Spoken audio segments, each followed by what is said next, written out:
Santander Select. Começa em você. Começa agora. Olá, bem-vindos e bem-vindas ao Café com o Investidor, o programa do Neofeed que entrevista os principais investidores do Brasil. Eu sou Ralph Manzoni Júnior e falo direto do estúdio do Neofeed. E o meu convidado de hoje é Felipe Guerra. Ele é sócio fundador da Legacy Capital. Guerra, tudo bem? Tudo bem, obrigado pelo convite, Ralph. Prazer participar aqui do Café com o Investidor. Vamos começar pelo começo. Me conta como surgiu a Legacy Capital. Bom, a Legacy nós somos uma gestora de investimentos, né, com um perfil, né, de análise macro muito forte, né, que tem como carro-chefe um produto multimercado, e ao longo dos últimos anos a gente desenvolveu aí uma plataforma de crédito também com diferentes produtos na vertical de crédito, né.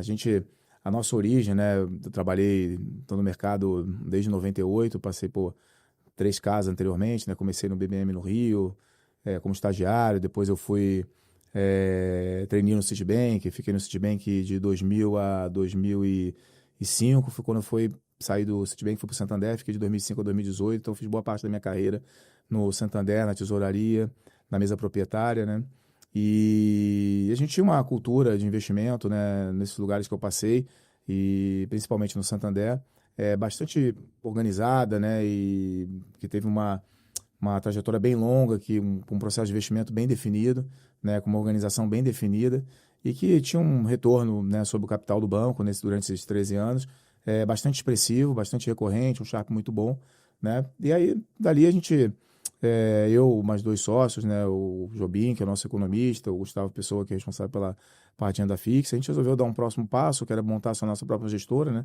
Se a gente vinha fazendo aquilo tão bem, né, com tanta recorrência dentro pro capital do banco, por que não fazer com o nosso próprio dinheiro, com o dinheiro dos nossos clientes, né, e abrir uma nova gestora, né, que poderia, né, ter milhares de clientes, como tem hoje, e desenvolver a Legacy, né? Então, a gestora cresceu bem, né? A gente vem cotizando aí desde 2018 até agora, né? Então, uma gestora que cresceu tanto em termos de AUM, né, bastante rápido, e ao mesmo tempo também numa linhagem de produtos aí diferenciados, de previdência, multimercado, com produtos com mais vol, com menos vol, linhas de crédito, produtos de crédito, né? Então, que conseguiram uma diversificação aí bastante interessante. Vocês começaram com ações? A gente não tem fundo de ações ainda, mas a gente faz ações tanto internacionais como ações locais, né, dentro do multimercado. A gente tem uma participação numa gestora internacional de ações de um dos nossos gestores, do nosso time, que nos ajuda a montar o nosso portfólio internacional dentro da Legacy. Então, a gestora chama Indepth, né? Então, é um braço da Legacy lá fora. E hoje vocês estão com quanto sob gestão? A gente está com 15 bi sob gestão. Quanto, desculpa? 15 bi. 15 bi de reais sob gestão. Sim, juntando todos os produtos. Juntando o multimercado, o crédito e onde vocês estão atuando. Guerra, a gente vai falar sobre o cenário macro daqui a pouquinho, mas antes a gente vai dar uma rápida parada para que você possa ouvir uma mensagem do nosso patrocinador. Olá, sou o Franco Fasoli, sócio-diretor do segmento Empresas do Santander. Estamos inaugurando um momento especial. Acabamos de relançar a nossa marca, como Santander Empresas. Essa é uma revitalização da marca que acompanha nosso negócio. Desde o começo de 2024, lançamos um modelo de atendimento humanizado, único no mercado, não focado apenas nas nossas lojas, mas vai até os nossos clientes. Com isso, reforçamos nosso compromisso de proximidade, nos colocando sempre disponíveis e integrados ao seu negócio. Inovamos também no portfólio e lançamos uma oferta focada no relacionamento, na qual quanto mais você usa, mais benefícios você pode ganhar. Desde isenção de tarifas a transações grátis, na conta e também na maquininha. Isso sem deixar de lado todo o ecossistema Santander, que está à disposição de todos os tipos e tamanhos de negócios, com soluções financeiras e não financeiras, incluído o Programa Avançar, que tem foco na capacitação e crescimento das empresas, e até mesmo soluções de internacionalização para seu negócio. O Santander Empresas começa todos os dias com você. Para saber mais sobre o Santander Empresas, acesse nosso site e siga Santander Empresas Brasil nas redes sociais. Até logo! Estamos de volta com o Café com o Investidor. Eu converso com o Felipe Guerra. Ele é sócio fundador da Legacy Capital. Guerra, não tem sido fácil, principalmente nesse ano, atuar como gestor aqui no mercado brasileiro. E não só por conta do mercado brasileiro, pelo mercado internacional. É guerra tarifária, é IOF, é questão fiscal, não faltam questões que bagunçam todo o cenário. Mas, recentemente, tem uma turma aí do mercado que está otimista com a Bolsa Brasileira, acreditando que o juro chegou no seu topo, tem a questão da eleição que pode significar uma mudança do governo. De que lado você está? Você está do lado otimista com a Bolsa Brasileira ou você está do lado pessimista com a Bolsa Brasileira? Bom, você começou pela pergunta, uma pergunta um pouco mais complexa, né?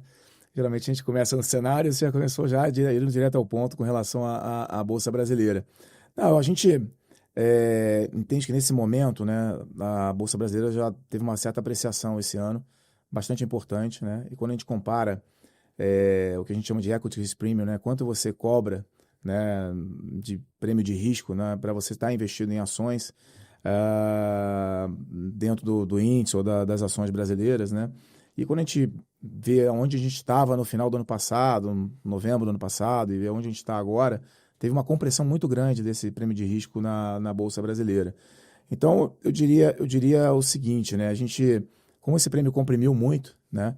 Eu acho que para a Bolsa Brasileira ela performar bem daqui desse momento para frente, a gente precisa de um fechamento mais expressivo das taxas de juros no Brasil, né? A gente precisa finalizar o ciclo de juros no Brasil, a gente precisa ter um fechamento dos juros reais, né? Que basicamente é o custo de capital, né? Que você compara para você fazer uma alocação. Você prefere estar no juro real, prefere estar na Bolsa Brasileira. Quando a gente compara o retorno que a gente espera das ações brasileiras hoje com a taxa de juros real do Brasil, é uma diferença que está bastante pequena, né? Então você tem pouco prêmio para correr o risco da Bolsa nesse momento. Mas como a gente pode ter um fechamento de juros após um encerramento do ciclo aqui no Brasil, se os juros fechar, a Bolsa vai subir, né? Mas eu diria que entre a Bolsa Brasileira e os juros nesse momento, eu teria uma certa predisposição maior à renda fixa do que a Bolsa Brasileira. Então, te respondendo diretamente, a gente não está assim, achando que a Bolsa Brasileira é a melhor coisa do mundo nesse momento, né? Tem outras opções de investimento que a gente vai falar daqui a pouco, tanto lá fora como no Brasil. Para você comprar a Bolsa Brasileira nesse momento, acho que você tem que acreditar que vai ter um fechamento expressivo das taxas de juros reais no Brasil. E você acredita? Porque também no mercado existe hoje uma vertente que acredita que o juro chegou no topo. Você acha que chegou no topo? Não, a gente acredita que chegou no topo. A gente tem a reunião na semana que vem. A gente costuma dizer que é um close call, né? Quando a decisão está difícil, né? Que o mercado está dividido aí entre 25 na próxima reunião como um last hike, né? Um último hike, ou a manutenção das taxas. A nossa visão na Legacy tem espaço para manter ou dar um último 25, acho que não muda nada para a economia, 0,25 a mais, 0,25 a menos, né? Mas parece meio, no nosso ponto de vista, parece meio desnecessário, né? Dado onde está o juro real, que está significativamente restritivo, né? Se você pegar que a inflação está caminhando para os próximos 18 meses, vai para algo como 4,75, na nossa visão, com juros de 14,75, você já está com juro real de 10%, né? É um juro muito alto. Então, se aumentar 25 a mais para aumentar o custo da dívida, para tentar ganhar uma credibilidade, acho que não tem tanto efeito assim, não vai trazer nenhuma compressão adicional importante para a economia, né? Então, acho que o trabalho está, de certa forma, feito, né, na parte de juros. Então, a gente acredita que o ciclo está próximo ao fim, mas também é verdade, né, que a economia ainda continua mostrando bastante resiliência. A taxa de desemprego está próxima das mínimas, né? A gente teve um CAGED super forte na semana passada. Um PIB aí, né, primeiro tri forte, né? Uma projeção de PIB para esse ano aí na casa de 2,5%, né? Tem tido surpresas de atividade nos últimos anos para cima, talvez também por conta um pouco dos gastos fiscais que o governo tem implementado, um pouco também na linha das reformas, um pouco também pelo desenvolvimento do mercado de capitais, né? Tem favorecido um crescimento um pouco maior. Mas a gente, apesar do ciclo estar chegando no final, né, ainda parece cedo para você acreditar que vai ter está na iminência de ter um ciclo de queda de juros no Brasil. Então, quando deve começar? Eu diria hoje, meu best guess, né, minha melhor estimativa, eu diria assim, o Banco Central fez um front-loading no começo desse ano de 300 basis points, né, que eles colocaram 3 de 100, né. Eu acho que esse front-loading foi para quê? Foi para você, de fato, você tentar fazer nem que seja uma reancoragem parcial das expectativas de inflação, provocar botar o juro real de fato no patamar restritivo. Então, acho que quando a gente conseguir enxergar que a economia estabilizou, né, ou deu uma leve desacelerada, o Banco Central vai poder iniciar um processo do ciclo de juros. Então, eu colocaria assim que o Banco Central ele tem uns 300 bases, meio que ele pode cortar meio rápido, aí fazer um corte de parciais de 50 bases. E aí, quando que a economia vai vir a desacelerar, a gente tem uma visão na Legacy que no segundo semestre a economia vai estar num ritmo mais fraco do que o ritmo do primeiro semestre, né? Então, essas revisões de PIB para cima, acho que elas já ficaram para trás. Essas revisões de ato para cima que o mercado tem feito, né? Também acho que estão ficando para trás. O Banco Central talvez um pouquinho atrasado, mas nada também muito dramático. Então, a gente acha que o PIB no segundo semestre ele é menor do que o PIB do primeiro semestre, a inflação está caindo. Então, meu guess assim, que o Banco Central poderia vir a cortar os juros no final desse ano. Talvez um pouco antes, em setembro, talvez com um pouco mais de precisão ali em dezembro, né? Ou talvez no começo da primeira reunião do ano que vem. Mas acho que a gente está num caminho aí de final de ciclo. Semana que vem pode ser 0 ou 25, acho que não muda muito para a economia, mas acho que eles vão declarar o encerramento do ciclo. Eles querem também passar uma mensagem, né? Estamos encerrando o ciclo, mas vamos ficar aqui, né? O Galípolo acho que usou uma boa expressão, né? O presidente do Banco Central, que, diga-se de passagem, tem feito um excelente trabalho. Tem sido uma grata surpresa, né? Tanto do ponto de vista de comunicação, do ponto de vista de postura, com relação a mercado, com relação aos agentes, né? E ao mesmo tempo no trabalho de condução, né? da política econômica, do Banco Central, do time do Banco Central. Ele usou uma expressão que eu achei muito boa, que depois que você termina o ciclo, você entra no corredor polonês, né? Que o pessoal fica pedindo a queda, né? Então, qual vai ser a resistência do Banco Central para você atravessar esse corredor polonês, o período que você consegue ficar parado, né? Eu acho que ele foi bem feliz nessa colocação, acho que a gente está entrando nesse corredor polonês, o mercado, a sociedade, né, com esse juro real muito alto, juro nominal muito alto, uma Selic de 14,75, vai pedir para ele diversas vezes corte, eles vão ter que ter uma certa resiliência, né?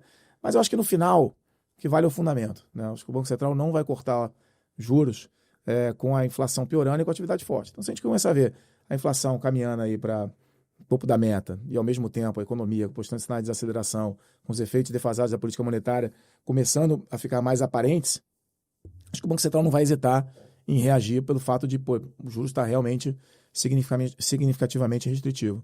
Então, acho que, respondendo diretamente novamente essa pergunta, acho que o best guess seria que em dezembro você começa um processo ali de 300 basis points, cortando de 50 pontos.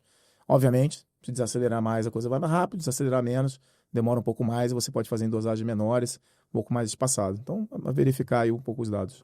O Guerra, o Galípolo usou uma outra imagem que não é tão forte quanto o corredor polonês, que é assim, não dá para tirar esse band-aid sem dor também. Também, exatamente. É mais suave. Ele usou uma outra, queixo é mais suave, queixo né? de pedra, tem várias outras expressões, ele gosta de usar as expressões, né? E a questão do IOF, que o governo está tentando ajustar suas contas, propôs um aumento do IOF, que foi muito mal interpretado pelo mercado por o IOF ser um imposto regulatório e está sendo usado para arrecadar, e está tentando fazer alguns ajustes nessa proposta. A principal proposta de ajuste é de manter o IOF em algumas situações, mas de começar a cobrar subtítulos isentos 5%. Como você enxerga essa questão? Olha, o Brasil tem um problema macro fiscal importante, né? A dívida tem crescido aí com juros nesse patamar e com o tamanho da despesa, a dívida está crescendo aí 6, 7 pontos por ano, né? Então a trajetória é divergente. Depois que a gente saiu do regime de teto de gasto para um regime que as despesas crescem acima do PIB, né? Você entrou numa trajetória de divergência da dívida pública, né? Então, em algum momento, a gente tem que ter essa conversa mais séria de como que a gente vai fazer que essa trajetória ela seja uma trajetória, pelo menos, de estabilização em algum momento, né? Então, a gente ainda está numa trajetória de divergência da dívida. Tem que trabalhar, né, para você criar as condições para você ter um juros menor, né, também à frente. Então, a gente tem um problema fiscal bastante sério no Brasil, bastante grave, e a gente está num governo, né, que ele tem tentado fazer um certo esforço pelo lado de tentar executar um superávit primário, né? É um trabalho difícil, né, que tem sido tentado aí pelo ministro, mas paralelo a ser um governo que tem por mentalidade, né, uma mentalidade de gastar mais e compensar isso com aumento de impostos, né? Eles falam que os aumentos de impostos é uma justiça tributária, né? Mas se você tributa demais quem quem é o setor produtivo, quem gera a riqueza para o país, as pessoas vão ter menos interesse em investir menos no país, seja do ponto de vista de investimento, vão passar a investir fora do país, seja pelo ponto de vista de investir nas empresas, as pessoas vão alocar menos capital no setor produtivo. Então, quanto mais você cobrar imposto, menor o incentivo de você ter ou o seu capital no Brasil ou fazer investimentos aqui produtivos no Brasil também. Então, essa é uma dinâmica de aumento de gastos, aumento de impostos, né, que foi bem acentuada, todo no Lula 1, no Lula 2, na Dilma 1, na Dilma 2, que ela deu uma interrompida, né, entre o governo Temer e o governo Bolsonaro, voltou com todo vapor com o governo Lula. Diga-se de passagem que no final do governo Bolsonaro também se teve um incremento de gasto também bastante importante. Então, mas no governo Bolsonaro você tinha uma dinâmica, né, o ministro da Fazenda pensava em vamos trabalhar para reduzir impostos, né, ter menos impostos, e aí você acabava arrecadando menos, tendo um déficit maior, uma piora do fiscal, mas que você teve corte de impostos, né? Aqui a gente tem uma mentalidade, não, vamos aumentar nossos gastos e vamos, ao mesmo tempo, fazer mais tributos. Isso aí acho que está chegando num limite, a sociedade não aguenta mais, né? Você vai acabar destruindo a sua base tributária, né? Porque você vai aumentar o imposto, chega uma hora que você não quer mais pagar o imposto, você vai embora daqui, a pessoa sai do país, fecha a fábrica, entrega a chave para o governo e para de investir por aqui. Então, quanto mais você vai sufocando a sociedade, mais você vai limitando o crescimento potencial do país, né? Então, acho que está num esgotamento, né? Então, precisa ter uma discussão séria entre os poderes, né, os três poderes, para você poder adequar essa situação. Agora, a verdade é que a gente critica muito, né, o governo federal. É muito fácil bater no ministro da Fazenda quando ele está fazendo contingenciamento, quando ele está lutando para aumentar imposto, para tentar buscar um superávit primário. Mas a gente tem um Congresso também que não ajuda em nada. Na verdade é essa, né? Faz um discurso bonito para fora, mas para dentro a gente não vê nenhuma reforma estruturante andando no Congresso, né? Uma reforma tributária que está toda fatiada né, para não dizer mal feita até aqui. A gente vê uma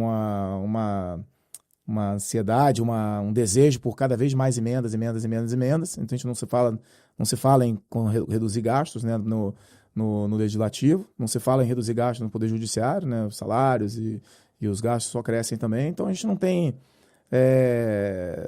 fácil bater no governo federal, que tem sua culpa, mas também você tem um Congresso também que está também desalinhado com o que o país precisa também. Então a gente está numa situação fiscal bastante difícil, parece que a gente precisa de eleições, troca de alternância de poder no poder legislativo e no poder executivo, para a gente chegar a uma discussão mais séria sobre esse tema, né? Mas a gente não consegue ver no curto prazo aqui, né, pelo menos até o horizonte da eleição, nenhuma seriedade por conta pelo lado do governo federal e pelo lado do Congresso, no sentido de fazer reformas estruturais, né? Então, você podia caminhar aí com uma reforma administrativa, de desvinculação de saúde e educação, atacar a questão do BPC, mas são todas discussões que não existe interesse de nenhum dos lados. E aí o governo vem com uma agenda para tentar cumprir a lei, né, o arcabouço que foi aprovado com o governo junto com o Congresso.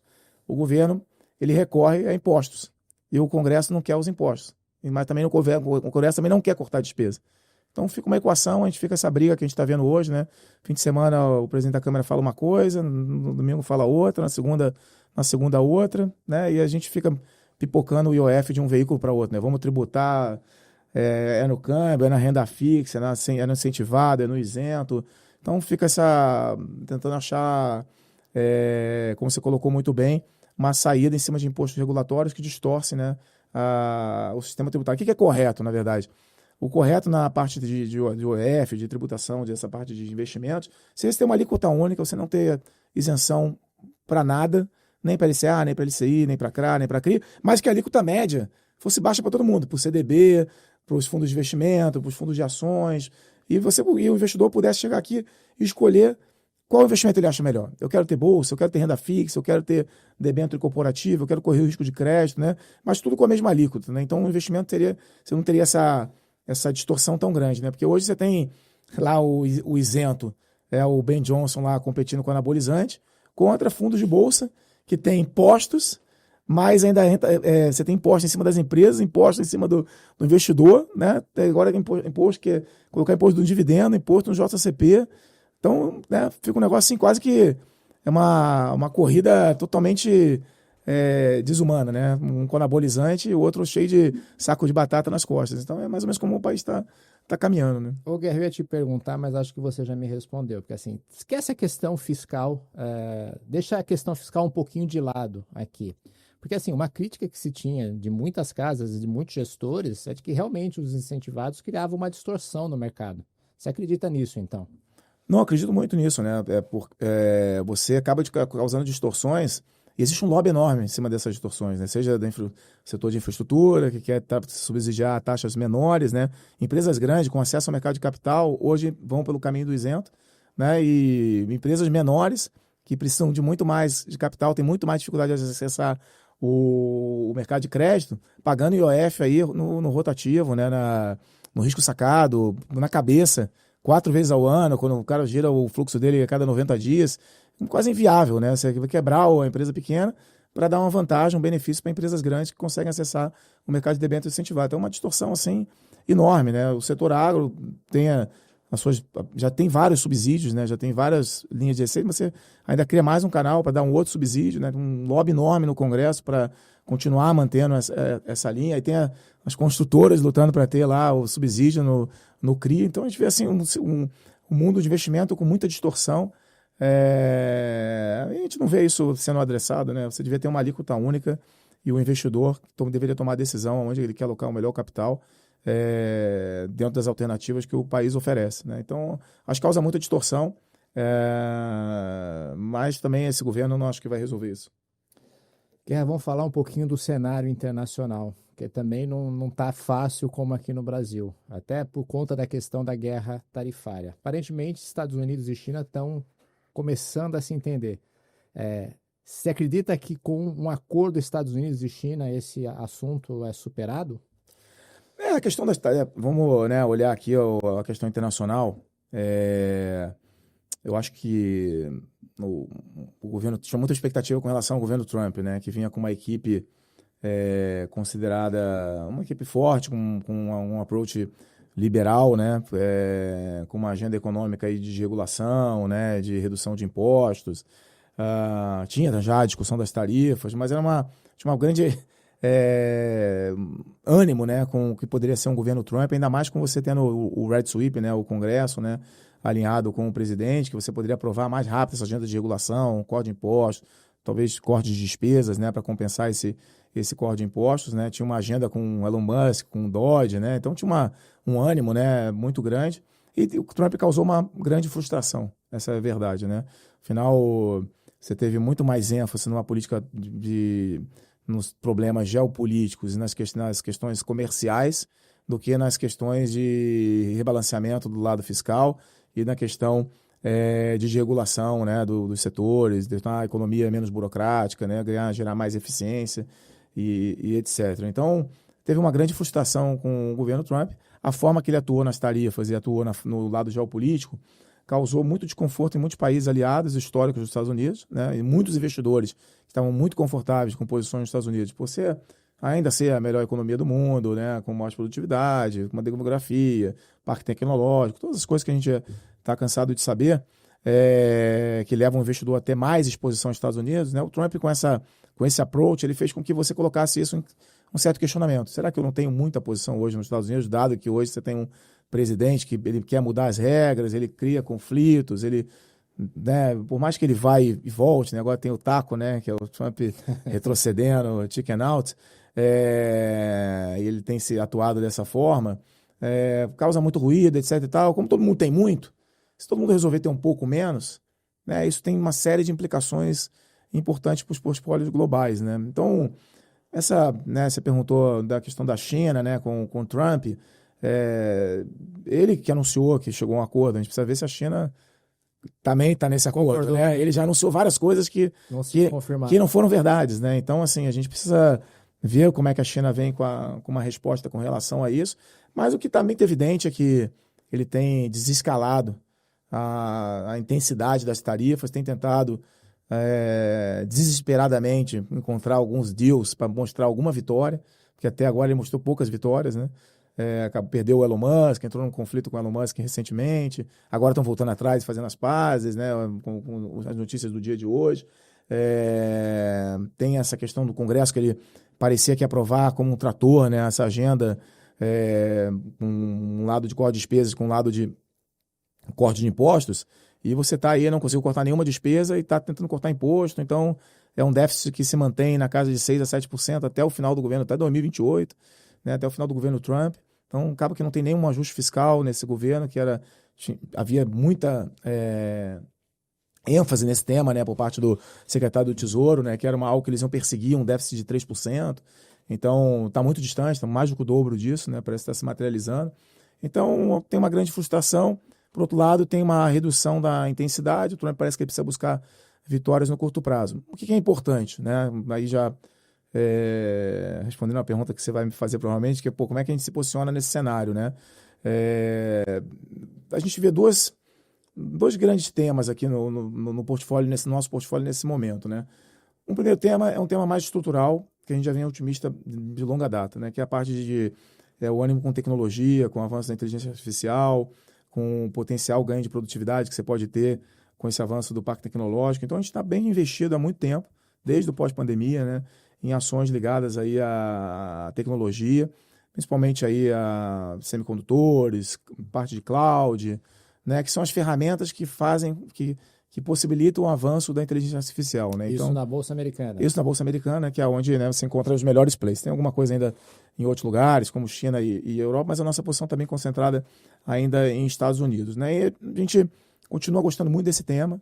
Acho que isso é algo que ainda vai perpetuar aí, vai durar muito tempo. Então a gente continua investido, é uma posição, tem posições relevantes nisso. A gente é redeado, né? Então a gente tem uma, chama de gross, né? Posição comprada, contra posição. A gente vende o índice, né? Ou escolhe algum índice para financiar essas posições e fica meio que carregando um long short comprado em ações de tecnologia e vendido pode ser no MSCI Global ou numa bolsa de emerging markets que a gente acha que está cara. Então a gente fica trocando passivo, mas mantém o ativo já desde 2019, a gente mantém quase as mesmas ações aí dentro de portfólio com poucas variações, né? Então a gente acredita muito nesse tema, é um tema estrutural para nós, que também tem um outro impacto também nesse mesmo tema, que o mundo vai precisar de capacidade computacional e vai precisar de energia, né? Então a gente também tem olhado muito para o setor de urânio, a gente carrega uma posição já de longa data também no setor, temos estudado bastante empresas de energia, de utilities nos Estados Unidos e na Europa também, e ao mesmo tempo, né, esse tema computacional, que aí você vende essa demanda por semicondutores, né, a parte de acesso aí à cloud, né, as empresas tradicionais aí que já são bem conhecidas. Então a gente acha que esse é um tema estrutural, um tema presente no portfólio, e a despeito do Trump ir e voltar e ter muito barulho e tal, a gente acha que as discussões que tiveram no começo do ano com relação à capacidade das empresas darem um retorno sobre o CAPEX que está sendo investido em tecnologia, vendo o resultado das empresas recentemente, né, e vendo o que está acontecendo, né, com a demanda maior que a oferta, né, que essas empresas podem colocar no mercado, a gente acha que o que aconteceu no começo do ano foi um pouco de ruído, né, com a história do DeepSeek, com a China, etc. E a gente hoje está mais convicto do que estava em dezembro, de que a gente está mais próximo de chegar no agente AI e de um ganho de produtividade significativo nos Estados Unidos. Então, você vê até o caso da NVIDIA, que mesmo com a questão da China, continua aí no super bem. Continua com umas vendas explosivas. É impressionante. A NVIDIA ela tem feito movimentos de integrar mais, de verticalizar um pouco mais dentro dessa cadeia, né? E um tema que a gente pode explorar aqui e falar com bastante tempo, mas ela tem se posicionado aí como um player central, né? Se verticalizando de forma importante e vai continuar sendo um player. Vocês têm NVIDIA? A gente não tinha NVIDIA e a gente tem uma pequena posição hoje em dia, né? A gente tem TSM, Microsoft, Amazon, Meta, né? São algumas das empresas do portfólio, NVIDIA também, um pouco nessa linha desse tema que a gente conversou aqui agora. Você não vê a China como um potencial competidor dos Estados Unidos nessa área de inteligência artificial? Eu acho que tem claramente espaço para os dois.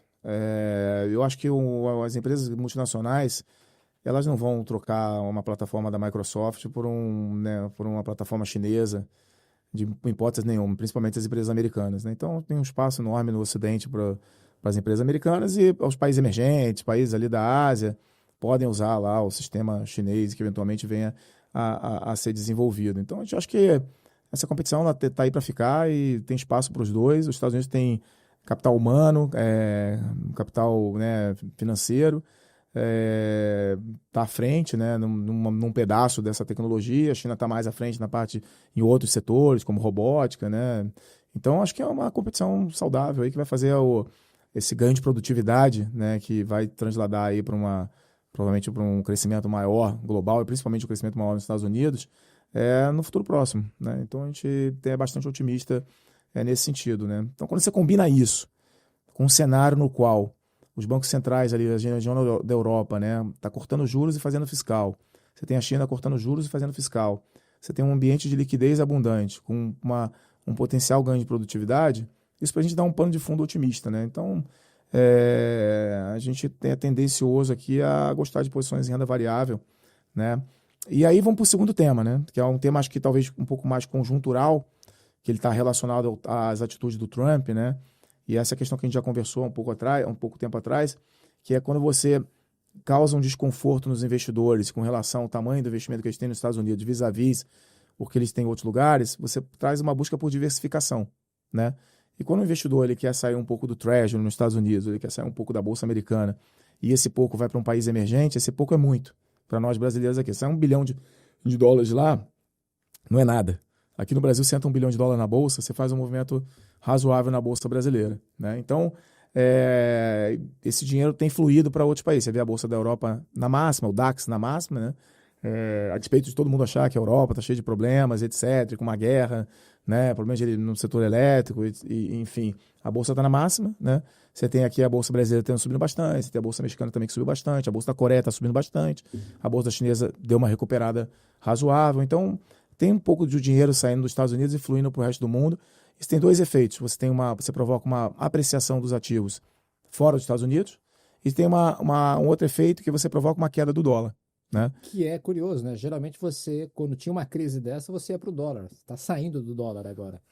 Então, isso é curioso. É uma quebra de correlação, de certa forma, né? Quando o Trump está fazendo as trampalhadas dele, você está, na verdade, afastando o investidor dos Estados Unidos. Quando ele faz a trampalhada, ele faz com que as pessoas tirem dinheiro dos Estados Unidos, vendam dólar, para comprar outros ativos. Então, a gente tem visto, toda vez que ele tem uma medida, toda vez que ele faz algo mais negativo, em vez do dólar ficar mais forte, como uma aversão a risco, o dólar tem ficado mais fraco, né? Então, tem um pouco dessa questão hoje presente na dinâmica dos portfólios, né, globais, do nosso portfólio, que é uma certa quebra de correlação entre os ativos, né? E uma outra coisa também que a correlação quebrou um pouco principalmente depois da pandemia, e aí menos relacionado ao Trump, mas é que todo mundo está muito mais endividado.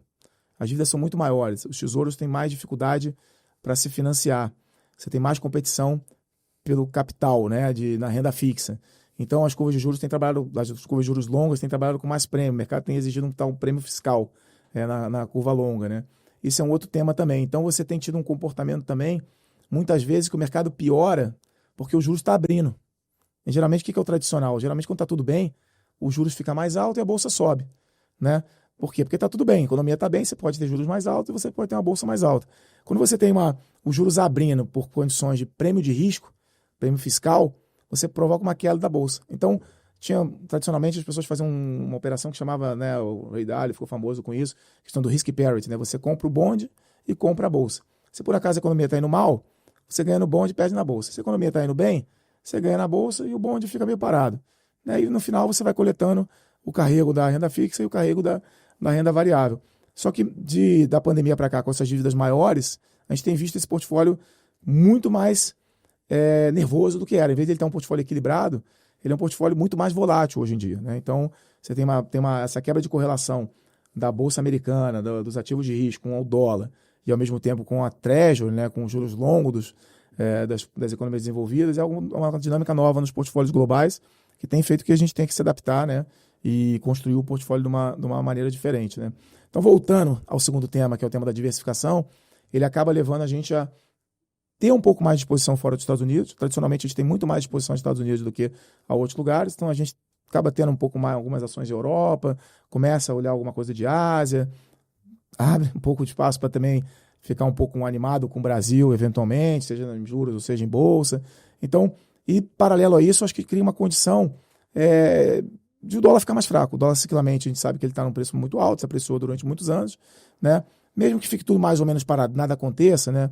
Os Estados Unidos ali cresce 1,5%, o mercado de trabalho uma desaceleração, os Estados Unidos não está tão aquecido para o dólar ser forte, os Estados Unidos ser excepcional, e ao mesmo tempo também não está fraco para a gente estar discutindo uma recessão.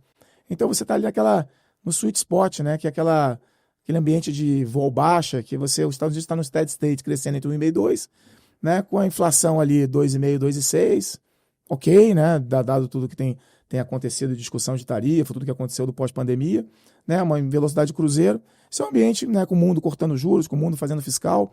Parece um ambiente pro-growth, é um ambiente também que o dólar, em geral, ele cai nesse ambiente, né? Então, acho que a gente está vivendo essas duas coisas. Um ambiente macroeconômico que favorece o dólar estar nessa barriga desse smile, né? Você não está nem tão forte, nem tão fraco. E, ao mesmo tempo, você tem essa diversificação do portfólio por conta das trampalhadas, né? Então, a gente gosta de posições vendidas em dólar contra uma cesta de moedas, seja asiáticas, seja de América Latina, seja de países envolvidos. Então, é mais ou menos como a gente tem construído o portfólio. Então, estrutural, long e bolsa americana, né? Principalmente tecnologia, conjuntural, é uma posição vendida em dólar, um pouco de posição de ativo de risco em países em coisas fora dos Estados Unidos. Ô Guerra, tem uma corrente que fala também sobre o fim do excepcionalismo americano. Você acredita nisso ou não? Não. Acho que os Estados Unidos vai continuar tendo as características que a gente comentou ainda há pouco, né? Um país que tem uma demografia muito favorável, um capital humano fantástico, capital financeiro gigantesco, é uma economia que consegue crescer sem rodar com uma inflação muito alta, né? Então, é uma economia que tem uma produtividade em evolução, a gente vai ter um choque de produtividade. Acho que o risco dos Estados Unidos é crescer mais, não menos, assim, salvo, né, o Trump, alguma coisa geopolítica, que acaba sendo pontual, né? Que você, uma janela mais longa, né? Os Estados Unidos é excepcional, né? Então, eu tenho pouca dúvida com relação a isso. Mas a gente está numa janela que as pessoas têm muita posição nos Estados Unidos, então as pessoas querem ter um pouco menos de posição, não porque os Estados Unidos não é excepcional, só porque as pessoas querem diversificar, porque você tem um agente, né, uma administração que tem tentado mexer nos equilíbrios aí que a gente encontrou nos últimos anos, né? Então, esse combate aí ao déficit em conta corrente e o eventual combate que não está acontecendo agora do lado do déficit fiscal,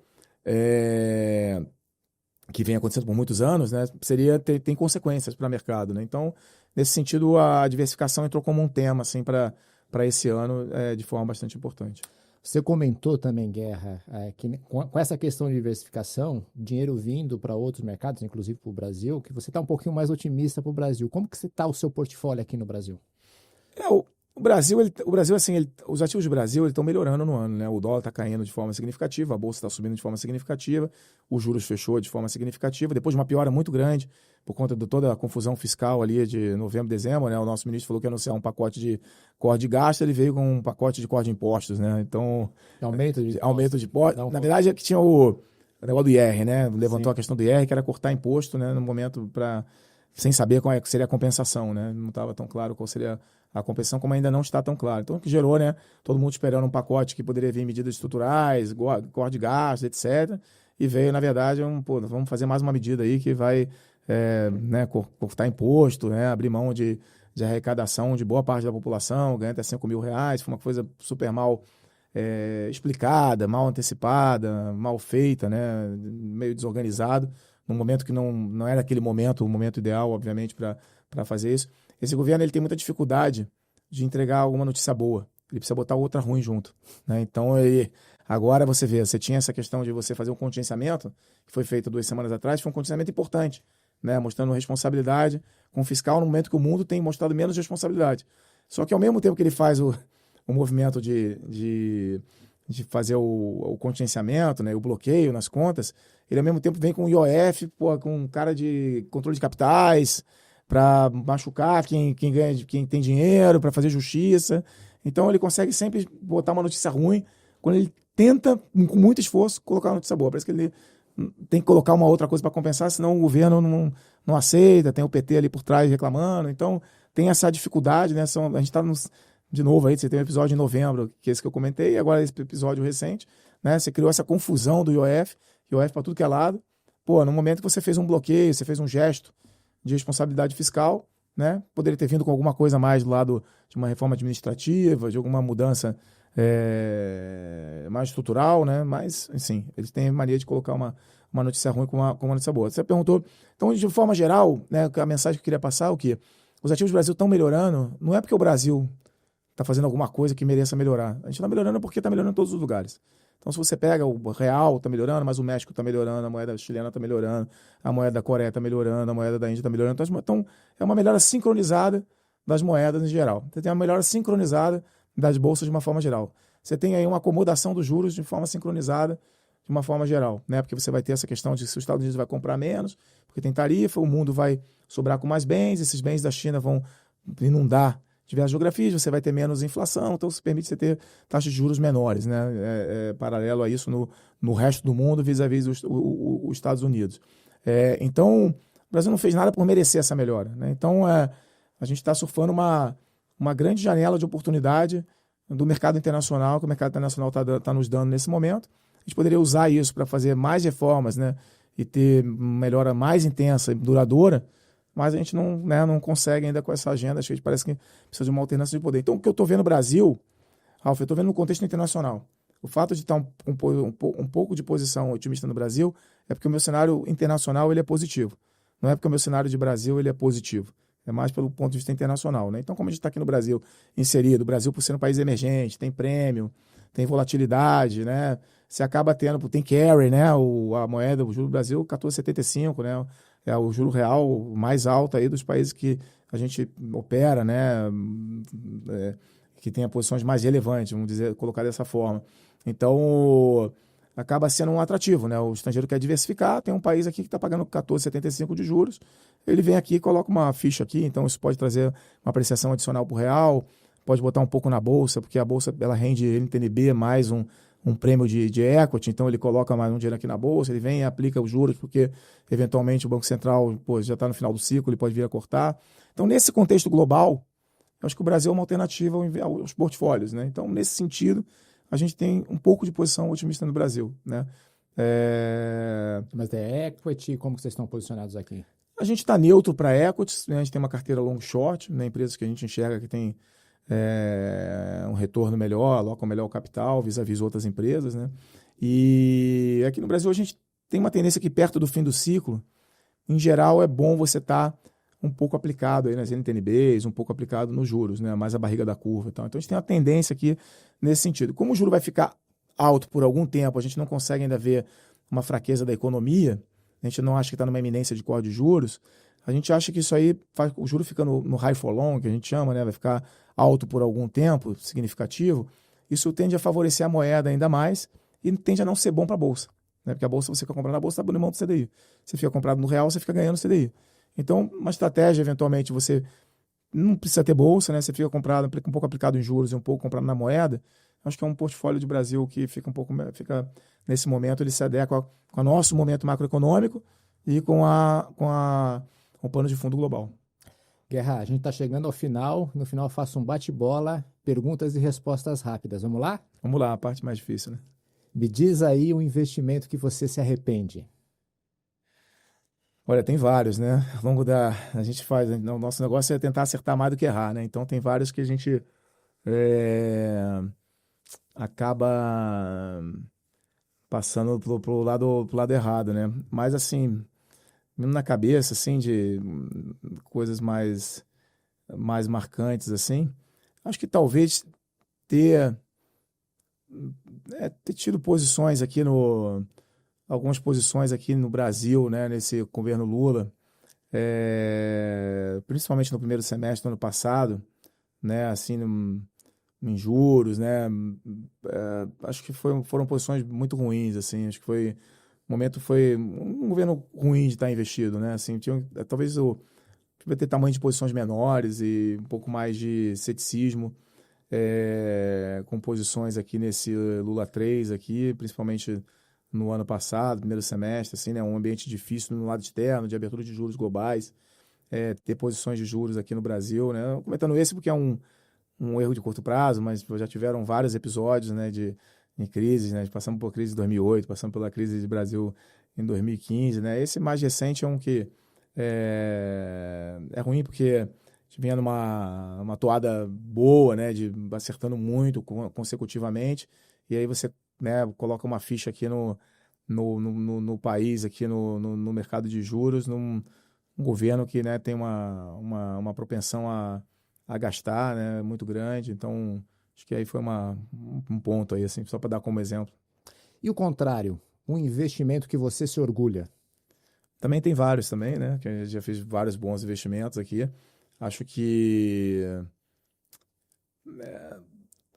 a gente pegou muito bem, assim, a eleição, né, a virada, assim, da pós-impeachment da Dilma. A gente teve uma janela muito grande de oportunidade de ganhar dinheiro com o Brasil ali no governo Temer, no governo Bolsonaro, com o Paulo Guedes, ministro da Fazenda. As coisas entraram no trilho, né? Você viu um processo aí de venda de ativos, privatização, controle de teto de gastos. Acho que a gente viu isso muito bem, navegou isso durante muito tempo, né? Sempre com posições compradas significativas no Brasil. Acho que foi um investimento bom. Aí você citar mais um. Acho que já está investido em tecnologia antes da pandemia, foi super interessante, porque a gente pegou um tailwind enorme na pandemia, né? Porque todo mundo quis correr para o cloud, quis correr para as ferramentas de produtividade, para os Zooms, né? Para o mundo digital. E a gente estava investido nisso, né? De forma significativa. Isso tiveram retornos bem importantes para nós aí na nossa história. Me diz, Guerra, um livro de cabeceira. A gente vê muito podcast, né? Muito, hoje em dia, muitos vídeos, né? Assim, livro recente que me marcou, né? Eu acho que o Outsiders é um livro interessante, foi recomendado por um dos gestores lá que trabalham comigo. É um livro que fala sobre alocação de capital e como é importante que você pode, uma boa empresa, né? Ela geralmente ela é extraordinária quando ela é boa na parte operacional e ela também é boa na parte financeira. Então, você saber alocar bem o capital, né? Recomprar a sua ação quando ela está barata, fazer follow-on quando ela está cara, emitir dívida no momento certo, desalavancar no momento certo, alavancar quando tem as oportunidades.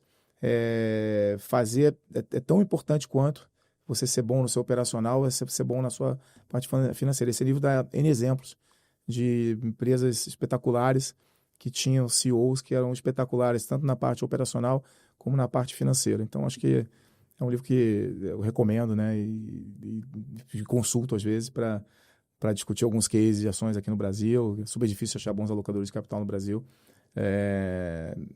A gente tem até dado esse livro para algumas empresas que a gente investe. A gente deu para alguns CEOs e CFOs. Eu acho que é uma leitura interessante. E um hobby?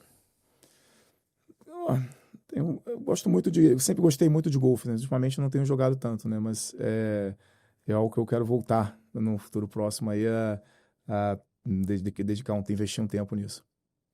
E Guerra, todo mundo tem uma frase ou um mantra que leva para a vida. Qual sua frase? Bom, tem várias frases, né? Assim, mas vou dizer uma aqui que está ligado com investimento, né? Que vai um pouco nessa discussão de alocação de capital que a gente falou agora. Que é uma coisa que eu falo assim, eu vou trocá-la um pouquinho porque tem um palavrão no meio, mas nem tudo que é caro é bom, mas tudo que é barato é ruim, né? Então, uma coisa assim. Então, ser bem seletivo na barra onde você investe, no que você coloca a mão, no que você quer cobrir, acho que é bem importante assim para quem faz gestão. Guerra, prazer recebê-lo aqui no Café com o Investidor. Obrigado a você pelo convite. Este foi o Café com o Investidor. Eu conversei com Felipe Guerra. Ele é sócio fundador da Legacy Capital. Você pode assistir esse programa nas páginas do Neofeed, neofeed.com.br, ou na nossa página no YouTube. Agora, se você prefere ouvir esse programa, escolhe seu tocador preferido de podcasts, segue a gente e até o próximo episódio.